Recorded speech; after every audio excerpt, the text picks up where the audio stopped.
Hi friends, ఎలా ఉన్నారు?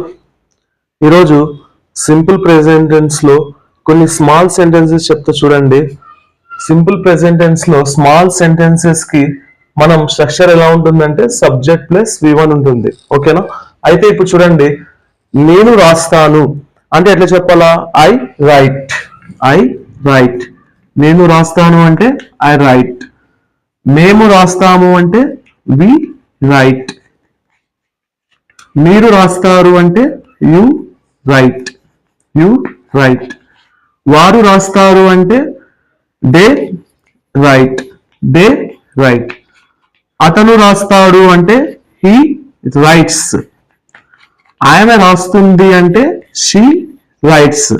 అయితే మీరు ఇక్కడ బాగా గమనించాల్సింది, థర్డ్ పర్సన్స్ సింగులర్స్ ఎప్పుడైతే వచ్చినాయనుకోండి, మనం థర్డ్ పర్సన్స్ ఎప్పుడైతే సింగులర్స్ వస్తాయో ఎస్ లేదా ఈఎస్ లేదా ఐఎస్ ని చేర్చాలా. దేనికి చేర్చాలా? V1 అనే వర్క్ కి ఎస్ లేదా ఈఎస్ ని యాడ్ చేయాలా. ఇప్పుడు సపోజ్ రైట్ అనేది V1 కదా, అప్పుడు V1 కాస్త ఏమవుతుంది? రైట్స్ అవుతుంది. ఓకేనా? నెక్స్ట్ టేక్ కాస్త ఏమవుతుంది? టేక్స్ అవుతుంది. ఓకేనా? జస్ట్ వర్క్ కి ఎస్ లేదా ఈఎస్ యాడ్ చేయాలి థర్డ్ పర్సన్ సింగులర్స్ వచ్చినప్పుడు. ఓకేనా? ఇప్పుడు చూడండి, అయితే దీన్ని ఏమంటామంటే అప్పుడు V5 గా మారుతుంది అనమాట. ఓకేనా? చూడండి, నెక్స్ట్ నేను వెళ్తాను, ఐ గో. మేము వెళ్తాము, వి గో.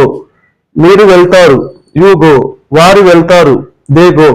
అతను వెళ్తాడు, హీ గోస్. ఆమె వెళ్తుంది, షీ గోస్. అయితే ఫ్రెండ్స్, మీకు ఈ కాన్సెప్ట్ అర్థమైతే టేక్ అనే వర్క్ తీసుకొని రిమైనింగ్ సెంటెన్స్ మీరే కామెంట్ రూపంలో పెట్టండి. మీకు ఈ వీడియో నచ్చినట్లయితే లైక్ చేయండి, షేర్ చేయండి. Thank you.